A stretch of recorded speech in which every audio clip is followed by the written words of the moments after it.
So the first thing that I wanted to sort of cover is their relevancy to game theory and how they apply, right? So in game theory, one of the questions that is usually asked is, for a certain number of individuals working on a specific task or playing a game, let's say, right? What is the contribution of a specific individual? So let's say you're playing soccer or something. What is the contribution of a specific individual to the outcome of the game? And the way this is essentially done is by taking each of the different individuals and finding the marginal contributions that each of the individuals makes.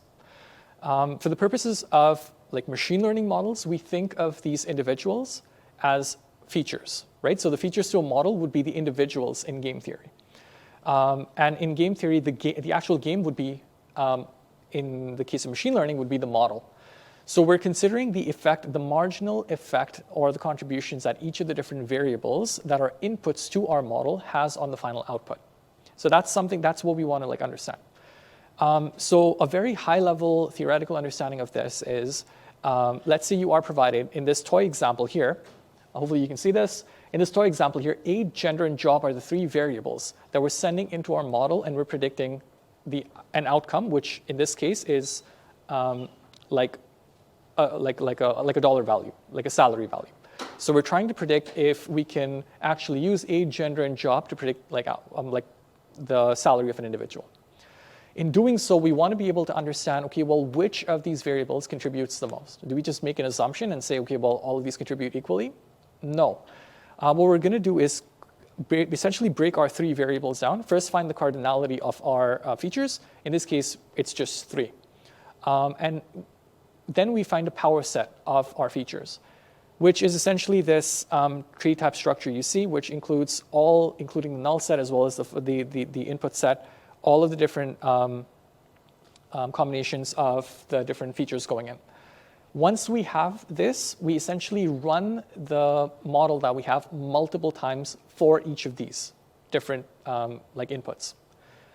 And based on the results, we conclude either we have a better understanding of which of the features actually contribute to the final output that we are interested in. So you can start off by running the model on all of the different features, seeing what the result is, seeing what the approximate result is for an example. Then you can essentially go back and run it with a subset of each of these different features and see which of these contributes the most. For the purposes of sentiment analysis and the types of models that we've dealt with so far, in the assignment, we can think of this as like a masking task. So for each different input, we're essentially going in and trying to mask either one of the input parameters or multiple input parameters and seeing how that changes the effect on the final outcome, or the final sentiment that we're experiencing. Okay? So what we essentially do, for the purposes of the assignment, we can essentially take this very high-level understanding of Shapley values and run the code from the Shapley library, the repository, right? So the assignment directs you to this page. Sorry, wait, this isn't the page. Okay, so I think I might have closed the tab. But so you essentially have to go to the Shapley website, and they'll basically break down text tasks versus like computer vision tasks. You can focus on essentially anything, but what I would suggest is that you focus on text tasks that are not really related to sentiment classification, just because it'll give you experience with like different kinds of tasks. But the model also, but the assignment also asks you to like work on different types of to run like a few of these examples. So you can do translation, you can do some text summarization, and sort of play around with the tool and see how see if you can sort of make sense of what the outputs are. Okay. So in this tutorial notebook, I have gone through a few examples, and I'm just going to sort of share what is expected of you. Again, this question itself is just a bonus question. It doesn't contribute like that much to your overall score, but it is a very good, nice to have tool in your back pocket in case you need to ever understand any of these models and you want to understand how these features affect the final outcome of these models. Okay, so I guess the first example that we're going to be looking at is sentiment classification. So for something like sentiment classification, let's say you're provided an input. I love sci-fi and I'm willing to put up with a lot. And again, it's quite a long sentence, but that is just an example of a prompt that you could send into your sentiment analysis model. Now, if you wanted to know why the model predicted positive here, right? Which, so we're only actually including, if you see here, positive, we're only including the predictions as to, that relate to a positive outcome, right? Because this specific example has been assigned a positive sentiment, and we're trying to understand why that is. So you can literally go through all of these different input values and see which of the ones contribute the most to having assigned that output value, which is like a positive sentiment. So this entire, and again, all of this is actually like maneuverable. You can actually go in and like toggle each of the different like outputs, all of the inputs, and see which one contributes the most to that positive outcome.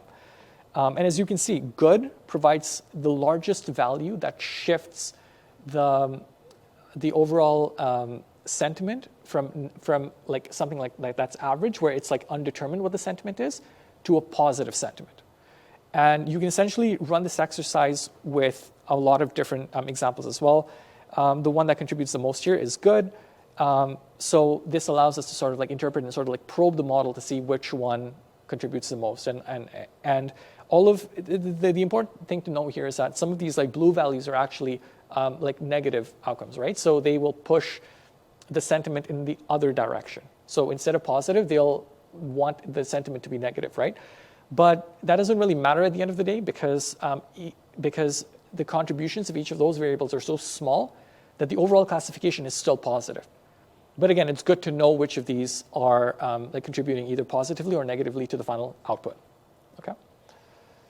So like love and good, and again, we see good multiple times. I'm sure, again, all of these are positive connotations, and that's why the final output is positive here. Okay. For something like sentiment classification, instead of putting in like a really long prompt, we can put in a very small sentence and see, instead of just like doing a sentiment analysis where it's just positive or negative, we can focus on, okay, well, we have a multi-classification problem where we have multiple outputs. So the outputs here are sadness, joy, love, anger, fear, and surprise. If those are our only outputs, we can initially run the entire sentence through it, see what the final output prediction is, which so if the initial prompt is something like, I did not feel humiliated, the initial this input could then allow us to be assigned to one of these specific classes. And in this case, it's being assigned to sadness. So then what you could essentially do is run the Shapley value example that I sort of like broken down before by taking in each of the different inputs and masking them individually to see how much of an effect masking an input variable has to the final outcome when you actually know what the final outcome is. So in this case, it's sadness. So humiliated in this case, if you remove it from the analysis, it has the largest effect on the final output. And that is why it's, again, highlighted and tells you, and there's the largest value assigned to it as well. And again, none of the other words actually like sort of like push the output to any of the other classes. And humiliated has the largest effect, which is expected, right? Humiliated, you would associate that with sadness instead of like joy or anger or even fear or surprise. In the other example, words like feeling and hopeless, once they are masked out and then reintroduced, those have the largest marginal contribution to the overall output, which in this case, again, is sadness, right? So the feelings of hopelessness and sadness contribute most to assigning that specific class. And again, the values that you get out, these individual like, you wouldn't call them probabilities, you would call them like just, I guess, like output values. You would just sort of consider them in like a relative sense. So you would just like compare each of the output values to the other output values to see which one contributes the most. If the question is something like, I'm grabbing a minute to post, I feel greedy, wrong. So there's an angry connotation to this, to this sentence. And again, greedy would be I guess the word that sort of like moves it in a different direction. But the final contribution in this case is finally anger. Okay. And then if you wanted to just, this can be a bit confusing, right? Based on how these outputs have been presented, you can literally just, for a specific example, print out all of the ones and see which one has the largest contribution to something like joy, and just print all these out.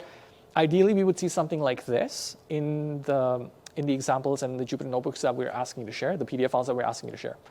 just so that we can sort of like see what the final outcomes are based on the sentences that you picked and the examples that you've run.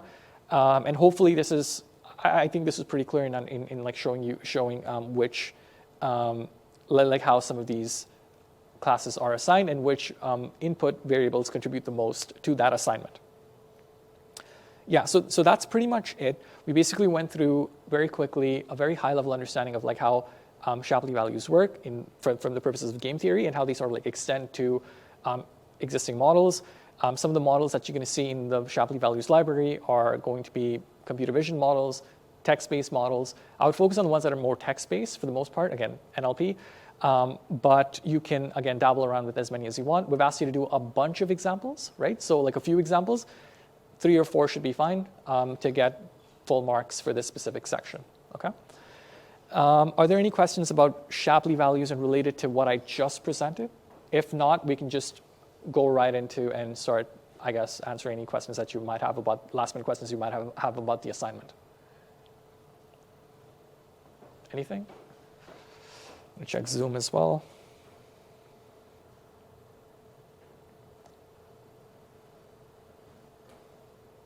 Nope.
So again, the examples that you're looking at, sentiment analysis, translation, text generation, summarization, question answering, will accept any of the Jupyter notebooks if you can just like run through those, okay?